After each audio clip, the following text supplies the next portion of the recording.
Graça e paz. Bom, como o Rev falou, é a primeira vez, né?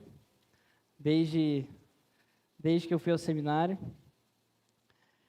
E a rotina lá é intensa, é pesado, sim.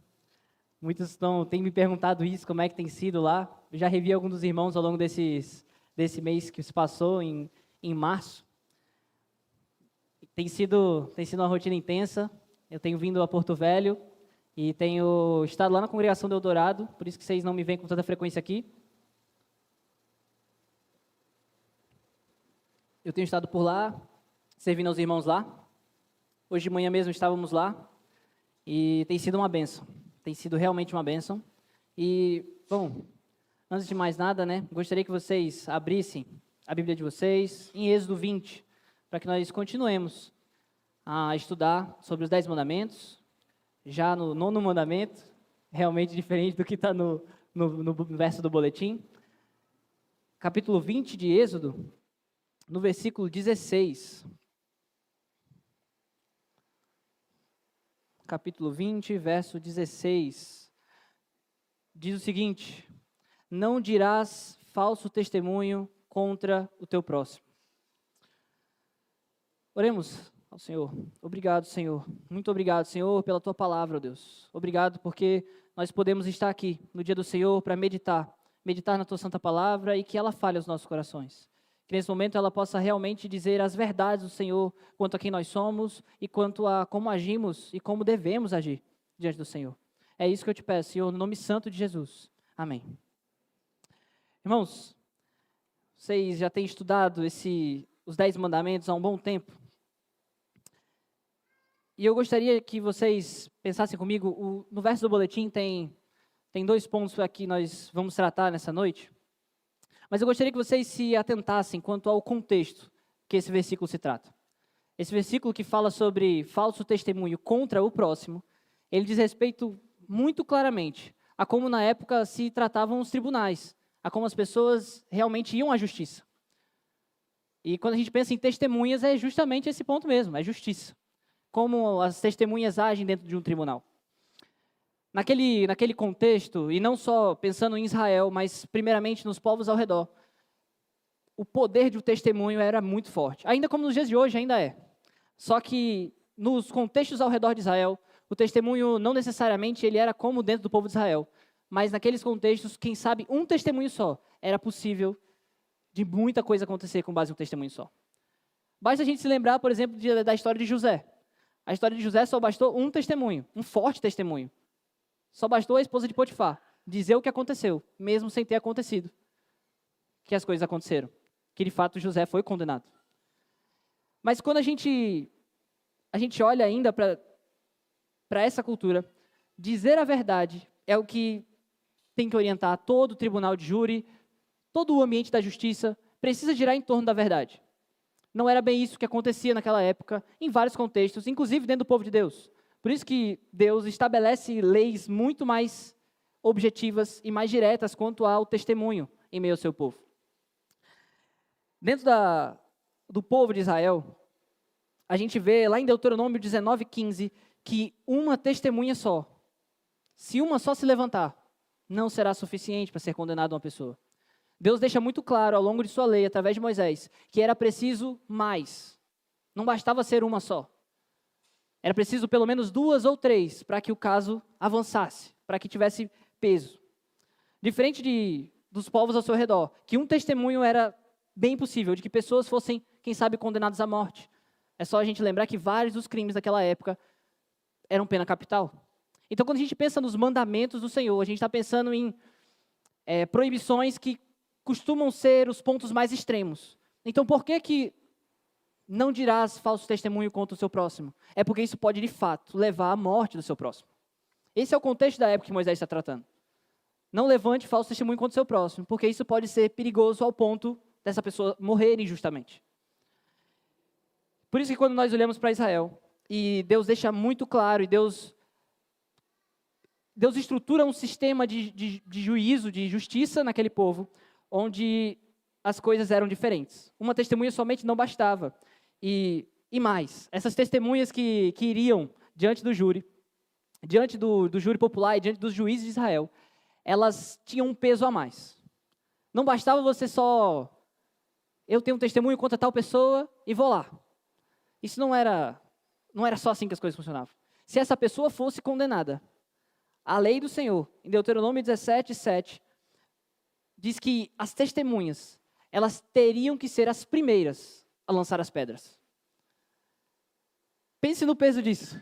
Pense no peso da responsabilidade de você depor contra alguém. De você chegar diante de uma pessoa e dizer, você está errado. Você pecou. Se colocar nessa posição naquela época havia um peso muito grande entre o povo de Deus. Dizer isso era realmente estar disposto a lançar pedras e começar o processo de matar alguém. Deus deixa isso claro como meio de realmente atingir a consciência daqueles que estariam dando testemunho. Quer testemunhar contra alguém, você tem que estar certo de que aquilo realmente aconteceu. Senão você está com a vida daquela pessoa em suas mãos. E o texto continua ainda em Deuteronômio 17, fala sobre as consequências de quem fosse uma testemunha falsa. A testemunha falsa sofreria exatamente aquilo que ela testemunhou contra. Se aquela pessoa da qual ela estava testemunhando contra fosse morrer, era isso que aconteceria com ela. O testemunho tem um peso muito grande, muito grande. E todos os envolvidos no processo legal, havia uma expectativa do Senhor quanto a eles. Todos eles. Do juiz, que ele agisse com verdade, que ele agisse com honestidade. A testemunha, que assim também fizesse. Que o júri, que analisasse aquela situação também, que assim o fizesse também. A verdade era de fato aquilo que regia o povo de Deus. E deveria ser o que regia o povo de Deus. Por isso a preocupação do Senhor quanto ao falso testemunho. A ênfase do mandamento é muito clara contra o próximo. Contra o próximo. E em Jesus a gente vai perceber a profundidade do que significa esse próximo. Em Jesus a gente vai entender que esse próximo não é só aquela comunidade de Israel, aquele povo que estava reunido ali entre eles. Mas o próximo diz respeito a muito mais pessoas, pessoas muito diferentes. Pessoas em seus contextos mais diferentes possíveis. O próximo não é só esse que você conhece, que você está do lado. O próximo diz respeito a muita gente. E isso, em Jesus, a gente vai ver que esse mandamento ele é completamente ampliado quando a gente tem essas noções do que é esse próximo. Por isso, eu gostaria que vocês olhassem comigo o texto que está lá em Tiago, capítulo 4, dos versículos 11. Somente o versículo 11. Para que a gente entendesse, ao longo dessa exposição, que o nono mandamento, ele realmente nos convoca a viver a verdade. O mandamento que proíbe o falso testemunho, ele nos obriga a viver a verdade. No capítulo 4, versículo 11, de Tiago, vai dizer o seguinte: irmãos, não faleis mal um dos outros. Aquele que fala mal do irmão, ou julga seu irmão, fala mal da lei e julga a lei. Ora, se julgas a lei, não és observador da lei, mas juiz. O texto de Tiago, e não é a primeira vez que Tiago fala isso no seu texto, sobre a questão do testemunho, de você falar sobre alguma pessoa. A língua é um tema muito caro em Tiago. Na carta de Tiago, falar é muito pesado. Porque Tiago olha para o livro de Provérbios e vê os diversos avisos que de fato o pregador, que Salomão dá ao seu povo quanto ao testemunho. E ele sabe o peso disso. Ele sabe o peso que existe contra isso. Então, de fato, contra toda forma de falsidade é que nós devemos agir. É contra toda forma de falsidade. O texto ele não é só o falso testemunho em si.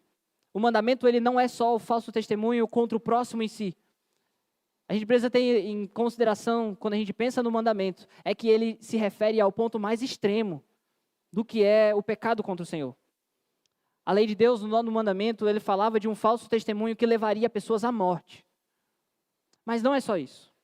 É contra toda forma de falsidade, de falsos testemunhos, que de fato esse mandamento se trata. O nono mandamento, ele proíbe claramente a mentira. Isso é claro quando a gente lê o texto. É uma mentira que leva à morte. Esse é o ponto de fato mais extremo, como eu já disse. Mas o princípio é que Deus, de fato, ele proíbe todo tipo de mentira. Não é só a mentira que leva à morte. Não é só a mentira contra o teu próximo que de fato leva ao tribunal em casos últimos.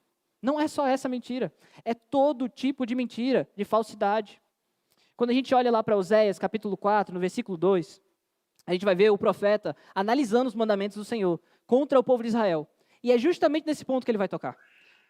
O profeta ele vai falar numa sequência, nesse versículo 2, sobre perjúrio, sobre mentira, sobre matar, furtar, adulterar. Ele está fazendo uma referência clara aos mandamentos. Mas ele faz uma distinção quanto ao falso testemunho. O perjúrio seria o falso testemunho dentro do tribunal. Seria o perjúrio. Mas aqui ele fala sobre mentira também. Quando o profeta do Senhor ele olha para a lei, ele olha e vê que não é só diante do tribunal. Não é só diante dos juízes da terra. É diante de um juiz maior. É diante de um Deus maior. Que nós não podemos mentir. Nós não podemos viver uma vida de falsidade. Por isso que contra toda forma de falsidade é que esse texto se coloca contra. Se coloca em oposição. E é isso que eu e você devemos observar. O profeta ele estava claramente mostrando ao povo que eles estavam quebrando o mandamento, a lei do Senhor. Percebe que o mandamento do Senhor, nos profetas e no Novo Testamento, ele vai ganhando uma profundidade maior. Não é só aqueles 10 mandamentos claros. Há uma profundidade muito maior quanto aquilo. Muito maior. E há várias formas de falsidade, há várias formas de falso testemunho. A gente pode ver claramente que mentira é o primeiro, óbvio, né? Mas uma mentira que inventa, uma mentira que quer trazer uma suposta nova verdade, uma verdade alternativa, também faz parte, também quebra o mandamento do Senhor, esse tipo de situação. A falsificação, a prevaricação, no caso daqueles que se colocam a querer dar um jeitinho, a querer resolver por outros meios, também faz parte disso. Verdades que a gente fala, até mesmo verdades, podem ser falso testemunho. Para pensar que verdades, quando a gente escolhe a maneira certa de contar aquelas verdades, mas para benefício próprio ou em detrimento de outra pessoa, pode servir como falso testemunho. Esse é um ponto que a gente se esquece muito facilmente. A gente se coloca como aquele que diz a verdade. Mas será que nós dizemos a verdade querendo nos colocar de maneira um pouco superior? É porque eu disse a verdade, eu estou certo, eu estou à frente. Eu estou melhor, eu sou o melhor. Nós trocamos a verdade pela mentira quando fazemos isso. Mas tem o clássico caso que nós sempre lembramos quando nós pensamos nesse mandamento, que é a fofoca. A fofoca é o clássico caso que nós pensamos quando nós pensamos nesse mandamento. Irmãos, nós sabemos o que é a fofoca. Nós conhecemos, nós ouvimos, nós praticamos, nós falhamos quanto a isso. E isso é quebrar o mandamento do Senhor. Não dá para pensar uma coisa diferente. Não tem uma outra saída quanto à fofoca. Não existe a fofoca justificável, a fofoca gospel, a fofoca santa. Não existe. A fofoca, ela é fofoca. A fofoca ainda é quebrar o mandamento do Senhor. E ela está tão presente em nossos dias que, de fato, parece uma situação engraçada. Mas é uma forma de quebrar o mandamento do Senhor. É quando nós prejudicamos reputações. E perceba que reputação na Escritura é algo caro. Reputação na Escritura é importante. Quando nós olhamos lá para Provérbios, e Provérbios tem vários casos e vários relatos sobre isso. Provérbios 22, versículo 1 especificamente, diz que mais vale um bom nome do que muitas riquezas. Olha o que está sendo dito. Dinheiro não importa tanto, mas vale você ter um nome forte, um nome conhecido. Isso talvez te abra muito mais portas do que dinheiro. A reputação é importante. Quando nós fofocamos, nós manchamos reputações de pessoas. Você pode estar certo, você pode estar errado no seu ponto, mas a fofoca, ela mancha reputações. Ser estimado, continua-se no versículo 1 de Provérbios 22, diz que o ser estimado é melhor do que prata e ouro. Quando nós fofocamos, nós mexemos com a relação que outras pessoas têm entre si. Aquela pessoa que tanto estimava a outra, quando você conta aquela história, quando você fala daquela maneira, pode ser uma verdade que você esteja contando, pode ser uma mentira, não importa. Você pode estar mexendo quanto à estima daquela pessoa. Aquela pessoa pode ser muito bem estimada quanto a outra, ter uma boa relação de amizade, quem sabe, e você ser o vetor principal. E nós fazemos isso constantemente, nós costumeiramente somos vetores. Nós somos aquele que vai lá e bagunça a relação das pessoas. Às vezes uma vírgula é suficiente. Uma mensagem no WhatsApp, às vezes é suficiente. Às vezes um comentário no Instagram, um compartilhamento de um post, às vezes é suficiente para que nós manchemos reputações. A fofoca, ela tenta roubar, e roubar mesmo, o tesouro que a Escritura diz quanto à reputação. A reputação é tratada como um tesouro, muito mais precioso do que a prata, é o que o texto vai dizer. E a fofoca, ela tenta fazer isso. Ela tenta retirar das pessoas aquilo que, muitas vezes, é muito importante para que elas vivam, para que elas tenham relações saudáveis. E nós fazemos isso. Perceba que há outro aspecto também quanto a isso. Aquela pessoa que ela é vítima da maledicência, que ela é vítima das vezes em que nós falamos mal. Aquela pessoa que está do outro lado da tela. Aquela pessoa que é o assunto do qual você está conversando com outra pessoa. Essa pessoa, a vítima da maledicência, ela não consegue nem mesmo se defender. Sabe aquela questão de que a gente às vezes chega numa roda e o pessoal fala, estava falando de você. E não fala mais. Ninguém toca mais esse assunto. Ninguém tem a coragem de falar realmente na cara. E essa é a frase que diz, né? Fala na minha cara. As pessoas acusam, né? Ninguém tem essa coragem. Porque a maledicência, ela tem por característica muito clara a vítima não ter nem como se defender. Ela não está nem no ambiente. O que torna pior ainda. Pelo menos no ambiente jurídico ela está lá, sendo julgada e quem sabe ela tenha direito de resposta. Mas em meio à fofoca, em meio à maledicência, em meio ao falso testemunho, ela não tem direito de se defender, de esclarecer. Muitas vezes é um mal entendido. E ela não tem direito nem mesmo de tornar bem entendido. E fica pelo mal entendido. As reputações vão embora. As vidas são manchadas, as vidas são destruídas de verdade. Pessoas que nesses casos perdem empregos, perdem suas famílias muitas vezes. Por conta de maledicência. Perceba que na nossa época, no momento em que nós vivemos, é muito fácil. Talvez fosse mais fácil do que em qualquer outra época da história. Você falar mal de alguém. Muito fácil. É muito fácil. A gente pega aquela foto, aquele Reels, aquele corte do YouTube, compartilha no nosso grupo, entre aquele amigo específico, e a gente acaba com a pessoa. Acaba com a pessoa. Nós fazemos parte de um meio como a internet funciona. E vocês devem estar cientes disso, mais do que eu, quem sabe. Que pessoas são elas são acusadas, elas são julgadas, elas são condenadas diante de um tribunal diferente hoje. É o tribunal da opinião pública, é o tribunal da internet. É o tribunal que é só das opiniões mesmo. Muitas vezes não é crime. Ela não vai a júri mesmo, mas ela está sendo condenada em meio à opinião pública.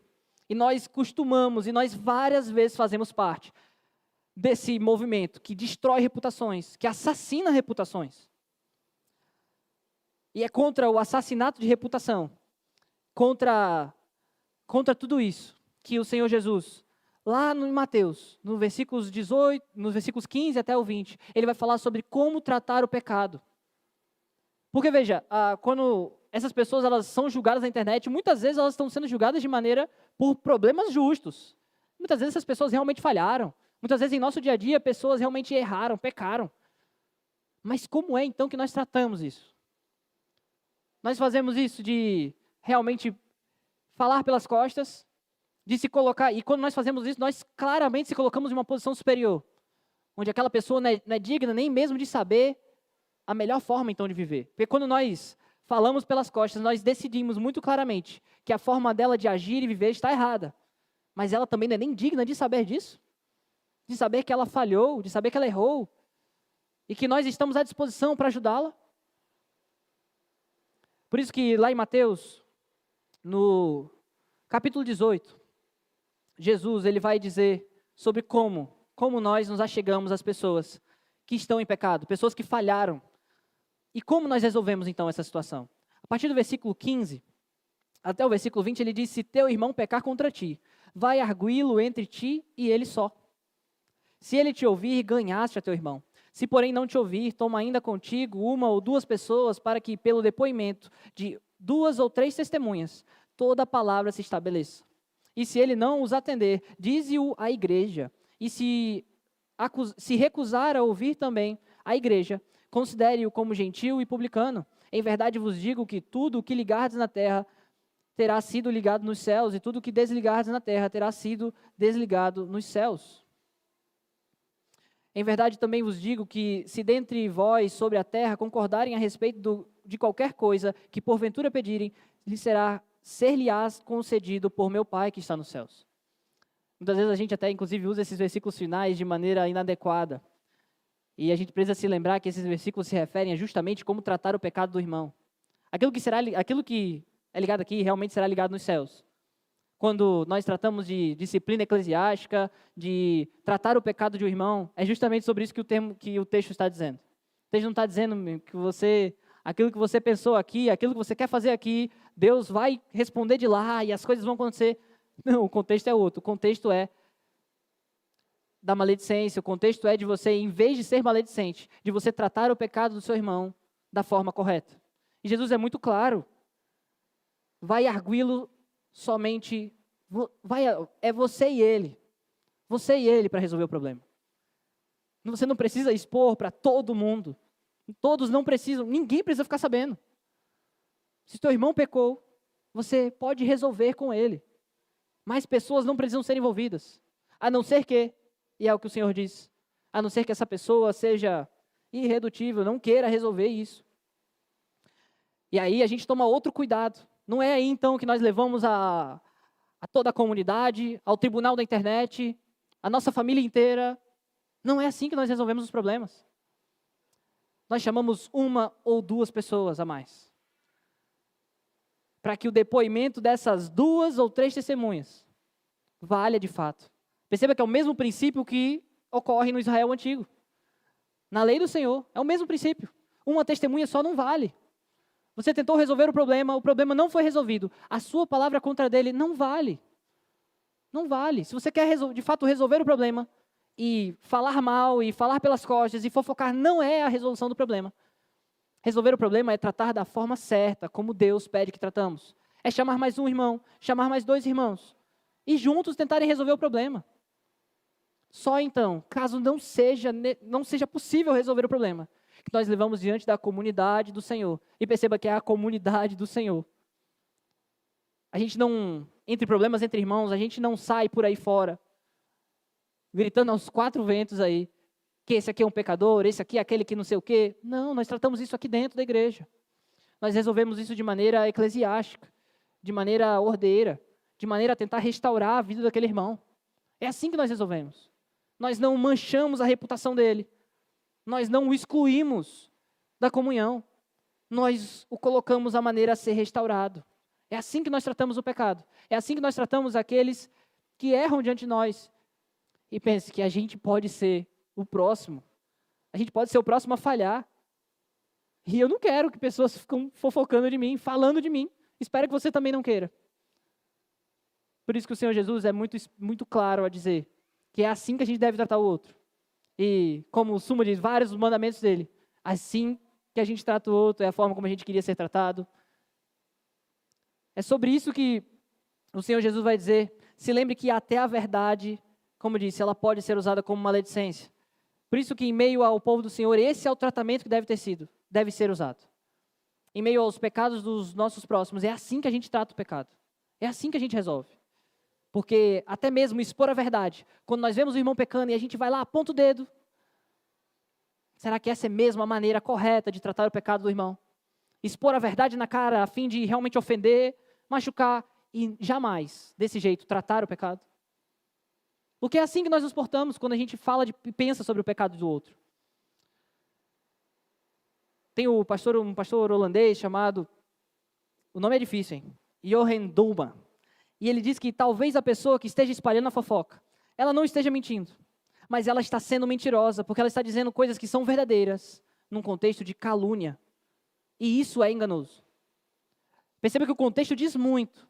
O contexto diz muito sobre como você está fazendo, como nós estamos agindo. Num contexto de calúnia, a verdade se torna engano. Num contexto de calúnia, a verdade se torna engano. Num contexto onde pessoas que estão ali não precisavam estar sabendo de tal assunto. também se torna engano. Pode ser a maior verdade do mundo, mas dizê-las pode se tornar engano. Por isso nós também temos que ter muito cuidado. E Provérbios 18, versículo 8, vai dizer que as palavras do maldizente são doces bocados, que descem para o mais interior do ventre. A palavra do fofoqueiro é boa demais de ouvir. Começa a fofoca, a gente quer logo saber. A gente chega nas rodas de conversa e diz qual é a fofoca. Irmão, a gente diz isso. Quebra o mandamento aquele que conta, aquele que ouve. Também. É muito bom ficar ouvindo e querer saber da vida de todo mundo. Você se sente como se fosse o grande administrador de tudo. Você tem todas as informações. As pessoas vão correr para você para saber sobre a vida de alguém. Isso é terrível. A gente não dá conta da nossa vida, a gente vai dar conta da vida dos outros. É muito bom. É gostoso ter essa sensação. O pecado, ele é assim. O pecado, ele age dessa maneira. Traz uma sensação muito boa, mas ele mata. O pecado nos mata. O pecado é muito doce, mas ele é como um veneno. Ele vai nos matando. Por isso que, no ponto 2, e lembrando que nós somos convidados ao longo desse mandamento, desse 9º mandamento, a ser contra todo tipo de falsidade. É que, no ponto 2, eu quero falar com vocês sobre o contrário disso também.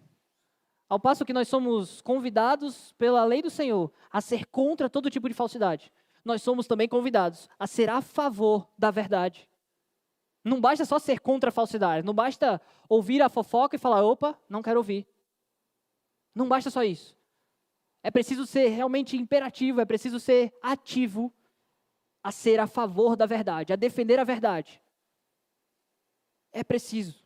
Lá em Efésios 4, 25 diz, por isso, deixando a mentira, fale cada um a verdade com o seu próximo, porque somos membros uns dos outros. Esse texto realmente nos coloca a pensar sobre ser a favor da verdade em meu povo de Deus. O mandamento do Senhor proíbe a mentira, mas a gente precisa entender com isso, que dizer a verdade então se torna a nossa obrigação. Se mentir é errado, se mentir é contra a lei do Senhor, falar a verdade é obrigação. Posicionar-se de maneira verdadeira é obrigação. É obrigação. Mas nos dias de hoje, o que é a verdade? O que é a verdade? O que é a verdade nos dias de hoje? Nos dias onde tudo é tão relativo, nos dias onde nada faz tanto sentido, a minha verdade é a minha verdade, a sua verdade é a sua verdade. O que é a verdade? Quando nós pensamos em ser a favor da verdade, é que verdade nós vamos ser a favor? As pessoas por aí não estão nem aí. Cada um tem a sua verdade, esse é a era pós-moderna, como as pessoas chamam. Já foi a época onde haviam verdades, grandes verdades estabelecidas. Para o mundo, já foi. Mas nós temos um dever, e a lei do Senhor, ela é clara. Nós precisamos ter, e falar, e viver, ser a favor de uma verdade. Defender essa verdade. Existe uma verdade, irmãos. Quando disserem que não existe uma verdade absoluta, quando disserem que a minha verdade é a minha verdade, a sua verdade é a sua, é preciso que a gente fale da verdade. Da de fato aquela que é a verdade, a única que transforma os corações. A única que de fato aponta os nossos pecados e nos mostra a graça de Deus. É preciso. Não se tem espaço por aí para falar sobre uma verdade absoluta. Mas a gente precisa continuar falando sobre a verdade absoluta. Sobre aquele que se disse ser a verdade. Perceba que nessa cultura que não tem verdades estabelecidas, elas são baseadas então em quê? Se não há verdades de fato firmes e estabelecidas, nós vivemos uma sociedade baseada então em mentiras. Onde, se a minha verdade é a minha verdade, a sua é a sua, as mentiras reinam. As mentiras reinam em nossa sociedade. Nós somos chamados a ser pessoas de verdade, então. em uma sociedade baseada em mentiras, nós somos convidados a ser reais, a ser de verdade, a falar a verdade. E nisso a gente pode pensar, pelo menos, em 4 aspectos muito claros de como a nossa vida diz respeito a isso. Quando a gente pensa em viver uma verdade que o mundo não está muito disposto a viver, a gente tem coisas muito claras e muito básicas que a gente pode pensar sobre isso, em vários aspectos. Aos estudantes, por exemplo, de todos os níveis possíveis. Quando a gente é criança, a gente ouve isso, que não pode colar. Não pode. Se você não estudou, você não vai ter um bom desempenho, não dá para você colar. Porque isso é ser falso, isso é ser mentiroso. Isso é usufruir de uma coisa que não é sua. Nós não podemos colar enquanto estudantes. Mas enquanto estudantes também de faculdade, por exemplo, fraudular um TCC também não é a ideia. Não é possível, não pode. A lei do Senhor é clara quanto a viver uma verdade. Se nós fraudulamos, que vida é essa? Que vida verdadeira é essa que deveríamos viver? Se nós vivemos o contrário. E aos políticos, por exemplo, que em nosso meio esquecem também da verdade. De agir com honestidade. Isso não serve só para eles, mas para nós também. De ser honestos com seus adversários políticos, com aqueles que tentam tomar um pouco o seu lugar. De ser honesto, não de ser maledicente, não de ser fofoqueiro, não de querer destruir reputações, mas ser honesto.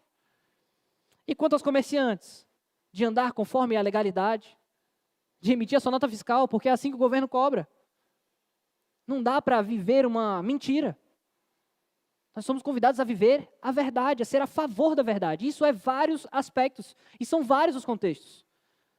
E quanto ao que hoje é popular, quando nós ligamos a TV e vemos o jornalista falando uma coisa que a gente olha e fala, meu Deus, não é possível, não é verdade isso que ele está dizendo. E muitas vezes, de fato, não é. E quanto a isso? E quanto a aquelas notícias que espalhamos, que não são verdade? Nós precisamos ser a favor da verdade e viver essa verdade. Nós somos chamados a viver a verdade por uma coisa muito específica. Não é só porque a lei do Senhor nos convoca a isso, mas é porque nós temos um Deus que é a verdade. Nós servimos a um Deus que Ele é o Deus da verdade. Não é só porque está escrito na lei do Senhor. Se fosse isso, já bastava, mas tem uma coisa muito superior a isso. Deus, Ele é a verdade. Deus se manifesta dessa maneira. Nós servimos ao Senhor, que é o Senhor de toda a verdade. O Deus Pai é conhecido como o Deus verdadeiro. O Deus verdadeiro. Diante daqueles que não creram, diante daqueles que não estavam dispostos a crer em Deus, Paulo vai dizer lá em Romanos 3, versículo 4, que é sobre o Deus verdadeiro, é o Deus de verdade que ele está falando. Vocês podem acreditar nas mentiras que forem, mas Deus é o Deus verdadeiro. Quando nós pensamos no Deus Filho, e esse é o que nós temos mais referência sobre Ele mesmo afirmar que Ele é aquele que é de verdade, aquele que é verdadeiro. Nós vemos em João, capítulo 1, versículo 14, que Ele veio cheio de graça e de verdade. Essas são características do nosso Deus, um Deus que é de verdade. Não só isso, mas lá em Isaías 53, falando sobre esse Filho que viria, sobre esse Deus que viria, diz que não houve engano em sua boca. Nós temos um Deus que, quando se fez parecido conosco, não fofocava, não falava mal, mas que não houve engano em sua boca. Se posicionava de maneira verdadeira. E mais, em João 14, no famoso texto de João 14, versículo 6, ele diz que Ele é o caminho, Ele diz que Ele é a vida, mas Ele também diz que Ele é a verdade. A verdade, o Senhor Jesus é a verdade. E quando nós pensamos então no Espírito Santo de Deus, lá em 1 João capítulo 4, versículo 6, vai dizer que aquele que não ouve os falsos profetas, aquele que não está ouvindo os falsos profetas, mas está se atentando à lei de Deus, não é normal. Ele ouve isso, ele ouve o Senhor, porque ele está ouvindo através do Espírito da verdade. O nosso Deus é o Deus da verdade.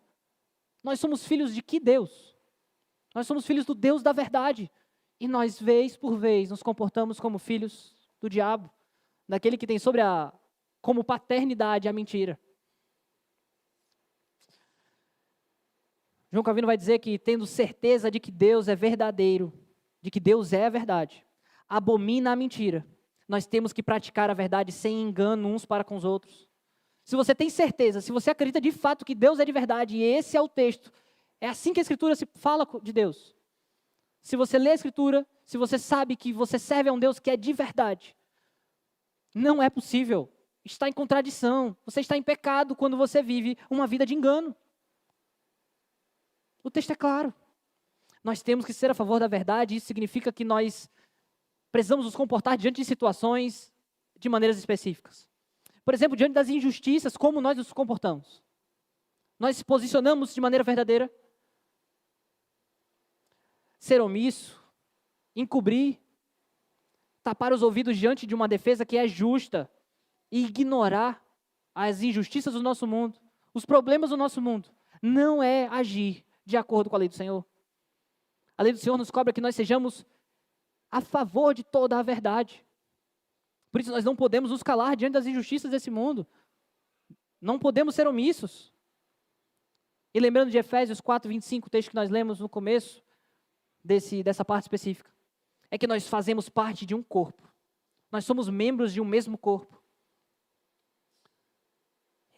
E para fazer com que esse corpo funcione, em meio aos nossos relacionamentos, em meio ao dia a dia, não dá. Não é possível viver em meio ao povo de Deus, no corpo de Deus, de maneira mentirosa. Não dá. Isso quebra o corpo de Deus. Isso divide o povo de Deus. Isso causa divisões. A palavra ela é cheia de condenações para esses específicos, que vivem mentiras, que espalham mentiras em meio ao povo de Deus, e que dividem o povo de Deus, que escandalizam o evangelho do Senhor. Por isso que o evangelho nos convida, o Senhor nos convida a viver de maneira verdadeira. Ser verdadeiro e cumprir o nono mandamento não significa dizer o que vem à nossa cabeça, porque a gente fala isso. Eu sou uma pessoa verdadeira demais. Chego nas discussões e solto a verdade mesmo na cara das pessoas.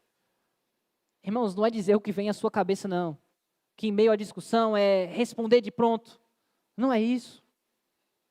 Não é isso, mas sim dizer a verdade do Senhor, aquela verdade que está baseada na Escritura. Uma verdade essa que nós dizemos em amor. Em amor. Nós precisamos deixar de lado a mentira. E Filipenses 4, os versículos 8 e 9, texto conhecidíssimo dos irmãos, diz então sobre como nós devemos pensar.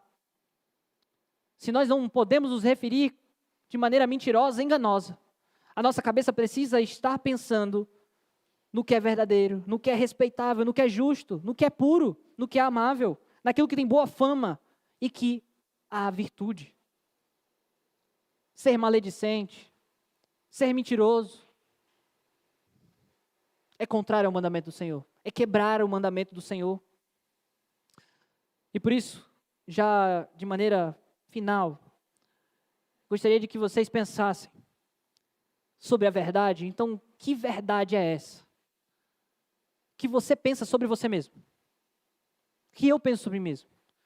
Qual é a verdade sobre nós? Diante do mandamento que pede para que nós não falemos mentiras, que nós vivamos pela verdade. Qual é a verdade, então, sobre o meu e o seu coração? Qual é a verdade? E rapidamente eu quero que você se lembre de Ananias e Safira. Ananias e Safira mentiram. Ananias e Safira deram falso testemunho diante da comunidade do Senhor, diante do Senhor. Eles disseram que haviam entregado tudo, mas não haviam. Como que alguém pode mentir contra o Deus que é o Deus da verdade e achar que não vai dar nada, irmãos?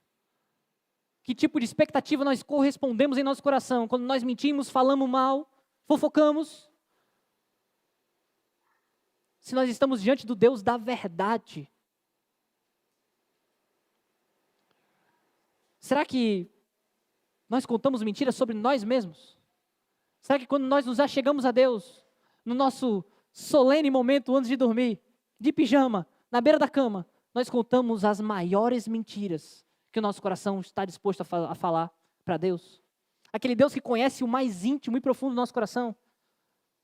Nós colocamos diante de Deus como os mais justos, os mais santos. Nós precisamos ser verdadeiros. Será que nós chegamos diante de Deus com o nosso coração repleto de falsidade, repleto de mentira? olhando para nós mesmos como se nós merecêssemos algo, como se nós fôssemos realmente os mais justos diante do Senhor. O nosso verdadeiro testemunho, o nosso testemunho verdadeiro, aquilo que o mandamento manda, de fato, aquilo que o mandamento nos convoca a fazer, que é de ser verdadeiro, de agir de maneira correta, é quando nós nos achegarmos ao Senhor, nós confessarmos quem de fato nós somos. Olhar para o íntimo e profundo no nosso coração e reconhecer. O nono mandamento do Senhor nos convida a reconhecer quem nós somos. Para quando você e eu, nós estivermos com vontade de falar mal daquela pessoa, nós lembrarmos que nós somos tão ruins quanto. Tão ruins quanto. Que nós poderíamos estar na mesma situação. E diante de Deus, nós precisamos agir da mesma maneira. Reconhecer que somos pecadores e que é só pela graça de Deus que nós podemos ser salvos. É preciso, é urgente que nós paremos de fato de mentir sobre quem nós somos. E que você tenha essa oportunidade. O tempo se vai, o tempo se passa. E a gente precisa reconhecer, diante do Senhor Jesus, quem de fato nós somos. Os pecados que cometemos contra Ele, contra o nosso próximo. Aqueles falsos testemunhos que nós damos. Nós precisamos parar de mentir. É isso que o nono mandamento nos convida a fazer. Viver a verdade. Mas não é parar de mentir só contra o próximo. Mas é sobre nós mesmos. Sobre nós mesmos. Esse é o convite que nos é feito e por isso que viver na verdade é só através de Cristo. É só através de Cristo. Viver uma vida verdadeira, aquela vida que é só através de Cristo. Nós falhamos, nós vivemos mentiras, nós contamos mentiras ao longo de boa parte de nossa vida. Sobre quem nós somos, sobre quem nós queremos ser. São mentiras. E nós precisamos reconhecer os nossos pecados diante do Senhor. Reconhecer a necessidade do Senhor Jesus quanto aos nossos pecados. É só Ele. É só Ele que faz com que nós vivamos na verdade. Amém, meus irmãos? Por isso eu gostaria que nós orássemos juntos. Senhor Deus, muito obrigado, ó Deus, pela Tua santa palavra, que nos convida, nos convoca realmente a observar o mandamento do Senhor e viver uma vida verdadeira diante do Senhor. Que nós não falemos mal, que nós não fofoquemos, que nós não sejamos maledicentes, mas que nós, diante dos nossos próprios erros e pecados, nós possamos confessá-los diante do Senhor. Que nós possamos, de fato, dizer a verdade sobre quem nós somos, ao invés de querer, de fato, arrotar as maiores verdades sobre todos e tudo, que nós falemos as verdades sobre nós. Que nós necessitamos do Senhor, que nós somos pecadores, que nós precisamos do Senhor para ter, de fato, uma vida que seja minimamente verdadeira. É só através do Senhor, através do Teu Santo Espírito, Pai. É isso que eu te peço nesse momento, Deus, que o Senhor fale, continue trabalhando em nossos corações, para que nós vivamos dessa maneira, da maneira que o Senhor quer que nós vivamos. É no nome santo de Jesus, ó Pai, que eu peço isso e te agradeço, ó Deus. Amém.